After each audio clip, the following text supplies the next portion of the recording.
Hi friends welcome back to my channel. ಇವತ್ತಿನ ವಿಡಿಯೋದಲ್ಲಿ ಬರೀ 2 ಸ್ಟೆಪ್ಸ್ ಅಲ್ಲಿ ಡಿಫರೆಂಟ್ ಆಗಿರೋ ಆರ್ಚ್ ಡಿಸೈನ್ ಹೇಳ್ಕೊಡ್ತಾ ಇದ್ದೀನಿ। ಇದು ಸಿಂಪಲ್ ಆಗಿ ಯೂನಿಕ್ ಆಗಿ ಈಜಿ ಆಗಿ ಇರುತ್ತೆ ಡಿಸೈನ್। ನಿಮಗೆ ಖಂಡಿತ ಇಷ್ಟ ಆಗುತ್ತೆ ಅನ್ಕೊಳ್ತೀನಿ। ಇದು ಒಂದು ಸ್ವಲ್ಪ ವೆರೈಟಿ ಆಗಿ ಬರುತ್ತೆ। ನಾನು ಅದಕ್ಕಾಗಿ 6 ಎಳೆ ದಾರ 10.075 mm ಕ್ರೋಶೆನ ಯೂಸ್ ಮಾಡ್ತಿದ್ದೀನಿ। ವಿಡಿಯೋ ಸ್ಟಾರ್ಟ್ ಮಾಡೋಕೆ ಮುಂಚೆ ಯಾರೆಲ್ಲ ನನ್ನ ಚಾನೆಲ್ ಸಬ್ಸ್ಕ್ರೈಬ್ ಮಾಡದೆ ನೋಡ್ತಿದ್ರೆ ಈಗಲೇ ಸಬ್ಸ್ಕ್ರೈಬ್ ಮಾಡ್ಕೊಂಡು ಪಕ್ಕದಲ್ಲಿರೋ ಬೆಲ್ ಐಕಾನ್ ಮೇಲೆ ಕ್ಲಿಕ್ ಮಾಡಿ ಆಲ್ ಆಪ್ಷನ್ಸ್ ನ ಸೆಲೆಕ್ಟ್ ಮಾಡ್ಕೊಳ್ಳಿ। ನಾನು ವಿಡಿಯೋ ಅಪ್ಲೋಡ್ ಮಾಡಿದಾಗೆಲ್ಲ ನಿಮಗೆ ನೋಟಿಫಿಕೇಶನ್ಸ್ ಬರ್ತಾ ಇರುತ್ತೆ। ಬನ್ನಿ ವಿಡಿಯೋನ ಸ್ಟಾರ್ಟ್ ಮಾಡೋಣ। ಮೊದಲಿಗೆ ನೋಡಿ ಈ ರೀತಿಯಾಗಿ ಕ್ರೋಶನ ಸೇರಿಸಿ ಥ್ರೆಡ್ ಅನ್ನ ಒಳಗಡೆ ಎಳ್ಕೊಂಡು ಲಾಕ್ ಮಾಡ್ಕೊಳ್ತಾ ಇದ್ದೀನಿ। ಹೀಗೆ ಲಾಕ್ ಮಾಡಿದಾದ್ಮೇಲೆ ನಾನು 4 ಚೈನ್ಸ್ ಅನ್ನು ತಗೊಳ್ತಾ ಇದ್ದೀನಿ। 1 2 3 4 ಚೈನ್ಸ್ ಅನ್ನ ತಗೊಂಡು ಹೀಗೆ ಸ್ಟ್ರೈಟ್ ಆಗಿಟ್ಟು ಎಲ್ಲಿ ಸರಿಯಾಗಿ ಬರುತ್ತೋ ಅಲ್ಲಿ ಸರಿಯಾಗಿ ಲಾಕ್ ಮಾಡ್ಕೊಳ್ತಾ ಇದ್ದೀನಿ। ಲಾಕ್ ಮಾಡಿದಾದ್ಮೇಲೆ ಮತ್ತೆ 4 ಚೈನ್ಸ್ 1 2 3 4 ಚೈನ್ಸ್ ಹಾಕಿ ಮತ್ತೆ ಅದನ್ನು ಸಹ ಈ ರೀತಿಯಾಗಿ ಸ್ಟ್ರೈಟ್ ಆಗಿಟ್ಟು ಎಲ್ಲಿ ಸರಿಯಾಗಿ ಬರುತ್ತೋ ಅಲ್ಲಿ ಸರಿಯಾಗಿ ಲಾಕ್ ಮಾಡ್ತಾ ಇದ್ದೀನಿ। ಮತ್ತೆ 4 ಚೈನ್ಸ್ 1 2 3 4 ಇದೇ ರೀತಿ ನಾವು ಬೇಸ್ ಲೈನ್ ಪೂರ್ತಿ 4 ಚೈನ್ಸ್ ಹಾಕೊಳ್ತಾ ನೀಟಾಗಿ ಕಂಪ್ಲೀಟ್ ಮಾಡ್ಕೋಬೇಕು। ಯಾವುದೇ ರೀತಿ ಕನ್ಫ್ಯೂಷನ್ಸ್ ಇಲ್ಲ। ಎಲ್ಲ ಬೇಸ್ ಲೈನ್ ಪೂರ್ತಿ 4 ಚೈನ್ಸ್ ಅನ್ನೇ ಹಾಕೋಬೇಕು।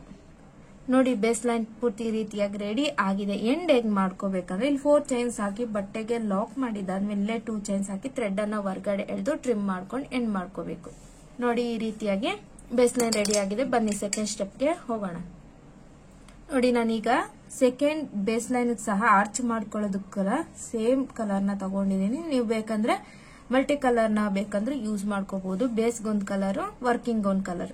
ಈಗ ನಾನು ಲಾಕ್ ಮಾಡಿದಾದ್ಮೇಲೆ ಲಾಕ್ ಮೇಲೆ ಲಾಕ್ ನಾನಿಲ್ಲಿ 2 ಸಿಂಗಲ್ ಕ್ರೋಶೆಸ್ ನ ಮಾಡ್ಕೊಳ್ತಾ ಇದ್ದೀನಿ। 4 ಚೈನ್ಸ್ ಏನಿದೆ ಅಲ್ಲಿಗೆ ಈ ರೀತಿಯಾಗಿ ನೀಟಾಗಿ 2 ಸಿಂಗಲ್ ಕ್ರೋಶೆಸ್ ನ ಮಾಡ್ಕೊಳ್ತಾ ಇದ್ದೀನಿ। ಮಾಡ್ಕೊಂಡಿದ್ದಾದ್ಮೇಲೆ ಕ್ರೋಶ ಮೇಲಿಂದ ಥ್ರೆಡ್ ನ ತಗೊಂಡು ಈ 4 ಚೈನ್ಸ್ ಇಂದ ಹೊರಗಡೆ ಎಳೆದು ನೋಡಿ ಇನ್ನೊಂದು ಟೈಮ್ ಹೇಳ್ಕೊಡ್ತೀನಿ। ಇಲ್ಲಿ 2 ಸಿಂಗಲ್ ಕ್ರೋಶೆಸ್ ಈ 4 ಚೈನ್ಸ್ ಗೆ ಮಾಡ್ಕೊಂಡಿದ್ದಾದ್ಮೇಲೆ ಕ್ರೋಶ ಮೇಲಿಂದ ಥ್ರೆಡ್ ನ ತಗೊಂಡು ಈ 4 ಚೈನ್ಸ್ ಇಂದ ಹೊರಗಡೆ ಎಳೆದು ಫಸ್ಟ್ 2 ಲೂಪ್ಸ್ ಮತ್ತೆ 2 ಲೂಪ್ಸ್ ಒಂದ್ ಮಾಡ್ಕೊಂಡ್ರೆ ಈ ರೀತಿಯಾಗಿ ಒಂದು ಕಂಬ ಆಗತ್ತೆ। ಇದೇ ರೀತಿ ನಾನು 4 ಕಂಬನ ಯೂನಿಫಾರ್ಮ್ ಆಗಿ ಮಾಡ್ಕೊಳ್ತೀನಿ। 1 ಆಯ್ತು 2 ಆಯ್ತು। ಈಗ ಕ್ರೋಶ ಮೇಲಿಂದ ಥ್ರೆಡ್ ನ ತಗೊಂಡು ಅಲ್ಲಿಂದ ಹೊರಗಡೆ ಎಳೆದು ಫಸ್ಟ್ 2 ಲೂಪ್ಸ್ ಮತ್ತೆ 2 ಲೂಪ್ಸ್ ಒಂದ್ ಮಾಡ್ಕೊಂಡ್ರೆ ಒಂದು ಕಂಬ ಆಗತ್ತೆ। ಈಗ ಫೈನಲಿ 4ನೇ ಕಂಬನ ಮಾಡ್ಕೊಳ್ತಾ ಇದ್ದೀನಿ। ವಿಡಿಯೋನ ಸ್ಕಿಪ್ ಮಾಡ್ದಿರ ನೋಡಿ, ಆಗ್ಲೇನೆ ಈ ವಿಡಿಯೋ ಅರ್ಥ ಆಗೋದು ನಿಮ್ಗೆ ಡಿಸೈನು। ಹೀಗೆ ನಾನು 4 ಕಂಬನ ಹಾಕೊಂಡಿದ್ದಾದ್ಮೇಲೆ ನೋಡಿ ಎಲ್ಲ ಯೂನಿಫಾರ್ಮ್ ಆಗಿ ಬಂದಿದೆ। ಈಗ ನಾನು ಏನ್ ಮಾಡ್ತಾ ಇದ್ದೀನಿ, ಈ 4ನೇ ಕಂಬ ಏನಿದೆ ಅಲ್ಲಿಗೆ ಡೈರೆಕ್ಟ್ ಆಗಿ ಇಲ್ಲಿಂದ ಕ್ರೋಶ ಮೇಲಿಂದ ಥ್ರೆಡ್ ಅನ್ನ ತಗೊಂಡು ಇದು 4th ಕಂಬ ಏನಿದೆ ಅಲ್ಲಿಂದ ಹೊರಗಡೆ ಎಳೆದು ಸ್ವಲ್ಪ ಎಕ್ಸ್ಟೆಂಡ್ ಮಾಡಿ ಈ ರೀತಿಯಾಗಿ ನಾನು ಕಂಬನ ಮಾಡ್ಕೊಳ್ತಾ ಇದ್ದೀನಿ। ಮತ್ತೆ ಕ್ರೋಶ ಮೇಲಿಂದ ಥ್ರೆಡ್ ನ ತಗೊಂಡು ಸೇಮ್ ಕಂಬದಿಂದ ಹೊರಗಡೆ ಎಳೆದು ಫಸ್ಟ್ 2 ಲೂಪ್ಸ್ ಮತ್ತೆ 2 ಲೂಪ್ಸ್ ಒಂದ್ ಮಾಡ್ಕೊಂಡ್ರೆ ಒಂದು ಕಂಬ ಆಗತ್ತೆ। ಇದೇ ರೀತಿ ಈ 4ನೇ ಕಂಬ ಏನಿದೆ ಅದಕ್ಕೆ ನಾನು ಹಿಂಗೆ 4 ಕಂಬನ ಮಾಡ್ಕೊಳ್ತೀನಿ। ನೋಡಿ ಈ ರೀತಿಯಾಗಿ ಬರುತ್ತೆ। ನೆಕ್ಸ್ಟ್ ನಾನು ಏನ್ ಮಾಡ್ತಿದ್ದೀನಿ ಅಂದ್ರೆ ಡೈರೆಕ್ಟ್ ಆಗಿ ಕ್ರೋಶ ಮೇಲಿಂದ ಥ್ರೆಡ್ ನ ತಗೊಂಡು ನೆಕ್ಸ್ಟ್ ಈ 4 ಚೈನ್ ಗೆ ಏನ್ ಸ್ಪೇಸ್ ಇದೆ ಅಲ್ಲಿಗೆ ನಾನು 4 ಕಂಬನ ಮಾಡ್ಕೊಳ್ತಾ ಇದ್ದೀನಿ। ಸ್ಟಾರ್ಟಿಂಗ್ ಅಲ್ಲಿ 4 ಕಂಬ ಮಾಡ್ಕೊಂಡಿದ್ದೆ। ಈ 4ನೇ ಕಂಬಗೆ ಇಲ್ಲಿ 4 ಕಂಬನ ಮಾಡ್ಕೊಂಡಿದ್ದಾದ್ಮೇಲೆ ನೆಕ್ಸ್ಟ್ ನಾನು 4 ಕಂಬನ ಈ ಕಡೆ ಮಾಡ್ಕೊಳ್ತಾ ಇದ್ದೀನಿ। ನೋಡಿ ಈ ರೀತಿಯಾಗಿ ಬರುತ್ತೆ। ಕ್ರೋಶ ಮೇಲಿಂದ ಥ್ರೆಡ್ ನ ತಗೊಂಡು ಈ 4 ಚೈನ್ಸ್ ಇಂದ ಹೊರಗಡೆ ಎಳೆದು ಫಸ್ಟ್ 2 ಲೂಪ್ಸ್ ಮತ್ತೆ 2 ಲೂಪ್ಸ್ ಒಂದ್ ಮಾಡ್ಕೊಂಡ್ರೆ ಒಂದು ಕಂಬ ಆಗತ್ತೆ। ನೋಡಿ ಈ ರೀತಿಯಾಗಿ ಡಿಫರೆಂಟ್ ಆಗಿ ಟ್ರಯಾಂಗಲ್ ಶೇಪ್ ಅಲ್ಲಿ ಒಂದು ಡಿಸೈನ್ ಕ್ರಿಯೇಟ್ ಆಯ್ತು। ಇದನ್ನ ನಾನು ಎಲ್ಲಿ ಸರಿಯಾಗಿ ಬರುತ್ತೋ ಅಲ್ಲಿ ಸರಿಯಾಗಿ ನಾನು ನೀಟಾಗಿ ಲಾಕ್ ಮಾಡ್ಕೊಂಡು ಪಕ್ಕದಲ್ಲೇ ಒಂದು ಸಿಂಗಲ್ ಕ್ರೋಶೆನ ಮಾಡ್ಕೊಳ್ತಾ ಇದ್ದೀನಿ। ಯಾಕಂದ್ರೆ ಸ್ಟಾರ್ಟಿಂಗ್ ನಾನು 4 ಚೈನ್ಸ್ ಗೆ 2 ಸರಿ ಸಿಂಗಲ್ ಕ್ರೋಶೆಸ್ ಮಾಡ್ಕೊಂಡಿದ್ದೆ ಅಲ್ವಾ, ಅದಕ್ಕಾಗಿ ಈ ಕಡೆನೂ ಸಹ ನಾನು ಈ ರೀತಿಯಾಗಿ 2 ಸರಿ ಸಿಂಗಲ್ ಕ್ರೋಶೆಸ್ ನ ಮಾಡ್ಕೊಂಡಿದ್ದೀನಿ। ಅಂದ್ರೆ ಒಂದು ಲಾಕ್ ಮಾಡಿರೋದು ಇನ್ನೊಂದು ಸಿಂಗಲ್ ಕ್ರೋಶೆ ಸೇರಿ ಒಂದು ಸಿಂಗಲ್ ಕ್ರೋಶೆ ಆಗತ್ತೆ। ಮತ್ತೆ ಈ ಲಾಕ್ ಏನಿದೆ ಲಾಕ್ ಮೇಲೆ ಒಂದು ಲಾಕ್ ಅನ್ನ ಮಾಡ್ಕೊಳ್ತಾ ಇದ್ದೀನಿ। ನೋಡಿ ಫ್ರೆಂಡ್ಸ್, ಸಿಂಪಲ್ ಆಗಿ ಡಿಫರೆಂಟ್ ಆಗಿರೋ ಒಂದು ಟ್ರಯಾಂಗಲ್ ಶೇಪ್ ಅಲ್ಲಿ ಆರ್ಚ್ ರೆಡಿ ಆಗತ್ತೆ। ನೆಕ್ಸ್ಟ್ ನಾನು ಏನ್ ಮಾಡ್ತಿದ್ದೀನಿ ಅಂದ್ರೆ 4 ಚೈನ್ಸ್ ಹಾಕೊಳ್ತೀನಿ। 1 2 3 4 ಚೈನ್ಸ್ ಹಾಕೊಂಡು ಈ 4 ಚೈನ್ಸ್ ಲಾಕ್ ಏನಿದೆ ಅದರ ಮೇಲೆನೆ ನಾನು ಈ 4 ಚೈನ್ಸ್ ಅನ್ನ ಲಾಕ್ ಮಾಡ್ಕೊಳ್ತಾ ಇದ್ದೀನಿ.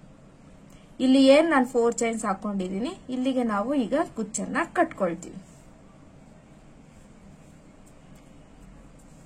ನೆಕ್ಸ್ಟ್ ಕಂಟಿನ್ಯೂಷನ್ ಹೇಗಂದ್ರೆ ಮತ್ತೆ ನೆಕ್ಸ್ಟ್ 4 ಚೈನ್ಸ್ ಏನಿದೆ ಅಲ್ಲಿಗೆ 2 ಸಿಂಗಲ್ ಕ್ರೋಶಸ್ ನ ಮಾಡ್ಕೋಬೇಕು. ಸ್ಟಾರ್ಟಿಂಗ್ ಅಲ್ಲಿ ಹೇಗೆ ಸಿಂಗಲ್ ಕ್ರೋಶಸ್ 4 ಚೈನ್ಸ್ ಗೆ ಮಾಡ್ಕೊಂಡು ಆ ರೀತಿಯಾಗಿ ಮಾಡ್ಕೊಂಡು ಅವನಿ ಎಡ್ಜ್ಗೆ ಈ ರೀತಿಯಾಗಿ ಮಾಡ್ಕೊಂಡು ಮತ್ತೆ ಕ್ರೋಶಾ ಮೇಲಿಂದ ಥ್ರೆಡ್ ನ ತಗೊಂಡು ನೆಕ್ಸ್ಟ್ 4 ಚೈನ್ಸ್ ಗೆ ನಾನು 4 ಕಂಬಗಳನ್ನ ಮಾಡ್ಕೊಳ್ತೀನಿ. 1 2 ಕ್ರೋಶಾ ಮೇಲಿಂದ ಥ್ರೆಡ್ ನ ತಗೊಂಡು ಈ 4 ಚೈನ್ಸ್ ಇಂದ ಹೊರಗಡೆ ಎಳೆದು ಫಸ್ಟ್ 2 ಲೂಪ್ಸ್ ಮತ್ತೆ 2 ಲೂಪ್ಸ್ 1 ಮಾಡ್ಕೊಂಡ್ರೆ ಒಂದು ಕಂಬ ಆಗತ್ತೆ. ಇದೇ ರೀತಿ ನಾನು 4 ಕಂಬನ ಮಾಡ್ಕೊಳ್ತೀನಿ. ಇಲ್ಲಿ 4 ಕಂಬನ ಮಾಡ್ಕೊಂಡಿದ್ದಾದ್ಮೇಲೆ ಈಗ ನಾನು ಏನ್ ಮಾಡ್ತಾ ಇದ್ದೀನಿ ಅಂದ್ರೆ ಥ್ರೆಡ್ ಅನ್ನ ಹೊರಗಡೆ ಎಳೆದು ಫಸ್ಟ್ ಪ್ಲೇನ್ ಆಗಿ ಹಾಕಿದ್ದೆ ಕಂಬಗಳನ್ನ. ಈಗ ಒಂದು ಬೀಡನ್ನ ಇನ್ಸರ್ಟ್ ಮಾಡ್ಕೊಂಡು ನಾನು ಕಂಬಗಳನ್ನ ಹಾಕ್ತಾ ಇದ್ದೀನಿ. ಬೀಡನ್ನ ಇನ್ಸರ್ಟ್ ಮಾಡಿದ್ದಾದ್ಮೇಲೆ ಡೈರೆಕ್ಟ್ ಆಗಿ ಈ ರೀತಿಯ ಕ್ರೋಶಾ ಮೇಲಿಂದ ಥ್ರೆಡ್ ನ ತಗೊಂಡು ಈ 4th ಕಂಬದಿಂದ ಹೊರಗಡೆ ಎಳೆದು ಫಸ್ಟ್ 2 ಲೂಪ್ಸ್ ಮತ್ತೆ 2 ಲೂಪ್ಸ್ 1 ಮಾಡ್ಕೊಂಡ್ರೆ ಈ ರೀತಿಯಾಗಿ ಒಂದು ಕಂಬ ಆಗತ್ತೆ. ನೆಕ್ಸ್ಟ್ ಈ 4th ಕಂಬಗೆ ನಾನು ಸ್ಟಾರ್ಟಿಂಗು ವಿತೌಟ್ ಬೀಡ್ ಕಂಬಗಳನ್ನ ಮಾಡಿದ್ದೆ. ಈಗ ನಾನು ವಿತ್ ಬೀಡ್ ಆಡ್ ಮಾಡಿಕೊಂಡು ನಾನು ಇಲ್ಲಿ ಕಂಬಗಳನ್ನ ಮಾಡ್ಕೊಳ್ತಾ ಇದ್ದೀನಿ. ನೋಡಿ ಈ ರೀತಿಯಾಗಿ ಬರುತ್ತೆ. ನೆಕ್ಸ್ಟ್ ನಾನು ಕ್ರೋಶಾ ಮೇಲಿಂದ ಥ್ರೆಡ್ ನ ತಗೊಂಡು ಡೈರೆಕ್ಟ್ ಈ 4 ಚೈನ್ಸ್ ಮಿಕ್ಕಿರೋ ಗ್ಯಾಪ್ ಏನಿದೆ ಅಲ್ಲಿಗೆ ಸ್ಟಾರ್ಟಿಂಗ್ 4 ಕಂಬ ಮಾಡ್ಕೊಂಡಿರ್ತಾರ ಇಲ್ಲಿನೂ 4 ಕಂಬನ ಮಾಡ್ಕೊಳ್ತೀನಿ. 1 2 3 4. ನಾವು ಬ್ಯಾಲೆನ್ಸ್ ಮಾಡ್ಬೇಕಂದ್ರೆ ಇಲ್ಲಿ ಎಂಡಿಂಗ್ ಅಲ್ಲಿ ನಾವು 3 ಕಂಬನೇ ಹಾಕೋಬೇಕು. ಬಟ್ ಇದು ಡಿಫ್ರೆಂಟ್ ಆಗಿರ್ಲಿ ಅಂತ ನಾನು 4 ಕಂಬನ ಹಾಕೊಳ್ತೇನೆ. ಯಾಕಂದ್ರೆ 4ನೇ ಕಂಬಕ್ಕೆ ಈ ಡಿಸೈನ್ ಬಂದಿರೋದ್ರಿಂದ ಈ ರೀತಿಯಾಗಿ ನಾನು ಹೇಳ್ತಾ ಇದ್ದೀನಿ. ನೆಕ್ಸ್ಟ್ ಈ ಆರ್ಚ್ ಅನ್ನ ನೆಕ್ಸ್ಟ್ 4 ಚೈನ್ಸ್ ಏನಿದೆ ಅಲ್ಲಿಗೆ ಫಿಕ್ಸ್ ಮಾಡ್ಕೊಳ್ತಾ ಇದ್ದೀನಿ. ನೋಡಿ ಫ್ರೆಂಡ್ಸ್, ಡಿಸೈನ್ ಈ ರೀತಿಯಾಗಿ ವೆರೈಟಿ ಆಗಿ ಬರುತ್ತೆ. ನಿಮ್ಗೆ ಈ ರೀತಿಯಾಗಿ ಪ್ಲೈನ್ ಆಗಿ ಇಷ್ಟ ಇಲ್ಲ ಅಂದ್ರೆ ಈ ರೀತಿಯಾಗಿ ಒಂದು ಬೀಡನ್ನ ಆಡ್ ಮಾಡ್ಕೊಂಡು ಈ ಡಿಸೈನ್ ನ ಮಾಡ್ಕೋಬಹುದು. ನೆಕ್ಸ್ಟ್ ನಾನು ಏನ್ ಮಾಡ್ತಿದ್ದೀನಿ ಅಂದ್ರೆ ಸೇಮ್ 4 ಚೈನ್ಸ್ಗೆ ಒಂದು ಸಿಂಗಲ್ ಕ್ರೋಶೆನ ಮಾಡ್ಕೊಳ್ತಾ ಇದ್ದೀನಿ. ಸಿಂಗಲ್ ಕ್ರೋಶೆನ ಮಾಡ್ಕೊಂಡು ಇಲ್ಲಿ ಲಾಕ್ ಏನ್ ಮಾಡಿದ್ವಿ ಆ ಲಾಕ್ ಮೇಲೆನೆ ಲಾಕ್ ಮಾಡ್ಕೊಳ್ತಾ ಇದೀನಿ. ಇಲ್ಲೇ 2 ಚೈನ್ಸ್ ಹಾಕಿ ಥ್ರೆಡ್ ಅನ್ನ ಹೊರಗಡೆ ಎಳೆದು ಟ್ರಿಮ್ ಮಾಡ್ಕೊಂಡು ಎಂಡ್ ಮಾಡ್ಕೊಳ್ತಾ ಇದೀನಿ. ನೆಕ್ಸ್ಟ್ ಕಂಟಿನ್ಯೂಷನ್ 4 ಚೈನ್ಸ್ ಮತ್ತೆ ಲಾಕ್ ಮಾಡಿದಾದ್ಮೇಲೆ ನೆಕ್ಸ್ಟ್ 4 ಚೈನ್ಸ್ಗೆ 2 ಸಿಂಗಲ್ ಕ್ರೋಶೆ 4 ಕಂಬ, 4th ಕಂಬಗೆ 4 ಕಂಬ, ನೆಕ್ಸ್ಟ್ 4 ಕಂಬಸ್ ಹಾಕೊಂಡು ನೆಕ್ಸ್ಟ್ 4 ಚೈನ್ಸ್ಗೆ ಲಾಕ್ ಮಾಡ್ಕೊಳ್ತಾ ನಾವು ಕಂಟಿನ್ಯೂ ಮಾಡ್ಕೋಬೇಕು. ಡಿಸೈನ್ ಇಷ್ಟೇ ಫ್ರೆಂಡ್ಸ್, ಡಿಫರೆಂಟ್ ಆಗಿ ಬರುತ್ತೆ. ಇಲ್ಲಿ ಏನು ನಾವು 4 ಚೈನ್ಸ್ ಗ್ಯಾಪ್ ಇಟ್ಕೊಂಡಿದೀವಿ ಇಲ್ಲಿ ಕುಚ್ಚನ್ನ ಕಟ್ಕೋಬೇಕು. ಕುಚ್ಚನ್ನ ಕಟ್ಕೊಂಡ್ರೆ ಡಿಸೈನ್ ರೆಡಿ ಆದಂಗೆ. ಫ್ರೆಂಡ್ಸ್, ಈ ಡಿಫರೆಂಟ್ ಆಗಿರೋ ಡಿಸೈನ್ ನಿಮ್ಗೆ ಇಷ್ಟ ಆಗಿದೆ ಅನ್ಕೊಳ್ತೀನಿ. ಇದನ್ನ ಕುಚ್ಚು ಕಟ್ಟಿದ ಮೇಲೆ ಡಿಸೈನ್ ನ ನಾನು ಕಮ್ಯುನಿಟಿ ಟ್ಯಾಬ್ ಅಲ್ಲಿ ಪೋಸ್ಟ್ ಮಾಡ್ತೀನಿ ಅಂತ ಹೇಳ್ತಾ ಎಲ್ಲರೂ ಮರಿದೆ ಒಂದು ಲೈಕ್ ಕೊಡಿ, ಹಾಗೆ ಶೇರ್ ಮಾಡಿ, ಡಿಸೈನ್ ಹೇಗಿದೆ ಅಂತ ಕಮೆಂಟ್ ಮಾಡಿ. ಇನ್ನು ಯಾರೆಲ್ಲ ಹೊಸಬ್ರು ನನ್ನ ಚಾನಲ್ ಸಬ್ಸ್ಕ್ರೈಬ್ ಮಾಡದೆ ನೋಡ್ತಿದ್ರೆ ಮರಿದೆ ಸಬ್ಸ್ಕ್ರೈಬ್ ಮಾಡ್ಕೊಡಿ ಅಂತ ಹೇಳ್ತಾ ನಾನು ನೆಕ್ಸ್ಟ್ ವಿಡಿಯೋದಲ್ಲಿ ಸಿಗ್ತೀನಿ. ಅಲ್ಲಿವರೆಗೂ thank you for watching. Have a nice day. Bye bye.